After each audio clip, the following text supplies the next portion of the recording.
My name is Jeff Belanger, and I'm going to climb Mount Kilimanjaro. At 19,341 feet, it's the tallest peak in Africa, and it's going to be a huge mental and emotional and physical challenge for me.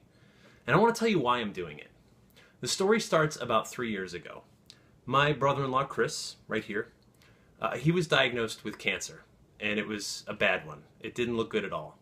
And he spent the next year really going through some tough times. He went through depression, he went through denial, anger, all the emotions you imagine you might go through. And I remember last summer, he started to come to grips with what he was going through. And he called me, and he said, "Jeff, I know you're into some pretty weird stuff." And I said, "Yeah, that's fair." And he said, "Well, I'm going through something pretty weird." And I said, "Well, that's fair too." And so we started talking about this process of death. All of us are going to do it. It's the one guarantee you get in life. Now, back last fall, Chris and I got closer. I took him to a football game. We were talking more and more because he felt like he could talk to me about this stuff because of my job and what I do. Around November, he goes into the hospital, and the outlook isn't good, and he's really suffering. And he calls me, and he says, "Okay, something really strange happened, and I don't know who else to talk to about it." I said, "What happened?" He said, "Last night I was asleep, and suddenly I woke up, and I was 20 feet above my body, looking down on the hospital room." And he said, "It doesn't make any sense because the ceiling was higher than 20 feet. I was higher than the ceiling could have been. It made no sense at all, but that's what happened." And he said, "And I was scared because I'm afraid of heights." And suddenly he was back. And I went, "Okay." And that's something I've heard before, especially from people near the end of their life. A few days later, he calls me again and he says, "Okay, it's happening pretty much every night now, but I'm not afraid anymore." And I asked him, well, can you control it? Can you do anything? And he said, "No, I just let the experience be what it'll be." I went, "Okay." Well, around December of 2015, early December, they send him home. There's nothing more the doctors can do for him, and they send him home to hospice care. And I remember going to see him about a week before he passed away. And I remember walking into his bedroom, and the sunlight was pouring in through these open windows, and his skin was horribly jaundiced because his organs are failing at this point. But he just had this golden glow, and I knew it was an unnatural color for any human being, but he was glowing like nothing I'd ever seen. And we talked for hours.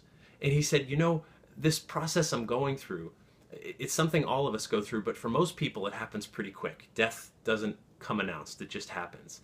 But he really got to know death. He got to know it in a slow and intimate way. And we talked about that. I asked about the out-of-body experiences, and he said, "Oh yeah, they're still happening, but now constantly, multiple times a day." He said, "But now I'm starting to see things." I said, "Well, what kind of things?" And he said, "First, I saw my cat from childhood." And he said, "The strangest thing is, I never really liked that cat. I hadn't thought about that cat in decades, but there it was." He said, "But then I saw my grandma." Now, he was close to his grandma. I asked, "Did she say anything?" And he said, "No, she was just there." And I went, okay. I said, "Well, what do you think this means?" He said, "The best I can think of is that it feels like something in my body is getting ready to shimmy out of this broken down machine and cut loose." And I thought that was kind of a beautiful way to look at it. There at the end, we spoke for hours, and he said he's really come to embrace this part of life that he was going through and see it, the beauty in it and the sharing of it. And we talked about it, and I realized I'm dying too. He might be ahead of me, and I haven't been diagnosed with anything terminal, but I'm also dying. We all are. And we have to come to grips with what's next. So to honor Chris, I've been thinking, what can I do? And then an opportunity arose in the summer of 2016 when a friend who works for the Leukemia and Lymphoma Society said, "Hey, we're doing this fundraising program. It's something big." I said, "Okay, what is it?" She said, "Climbing Mount Kilimanjaro." Now that's been on my bucket list for a long time. And I said, "Okay, I'm in. Let's do this. Do something I've wanted to do for a long time. Do it for a great cause." And I wanted to do it to honor Chris, my brother-in-law, who passed away December 20th, 2015. So I put up this page. You can see the link right up here. And I'm trying to raise money, $25,000. That is a mountain in and of itself. It's an ambitious goal, but I think I can get there with your help. I'm going to climb 19,341 feet. I'm going to be out on that mountain for 8 days. No showers, no toilets, no conveniences, nothing. And I think it's going to be an incredible experience.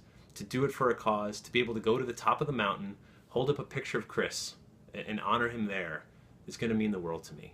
So I'm asking for your help. I hope you can share this, tell others, donate whatever you can. It's all tax deductible. It goes directly to the Leukemia and Lymphoma Society, and I think we can all make a difference. We all have mountains to climb, and I can't wait to tell you about this experience. Thank you.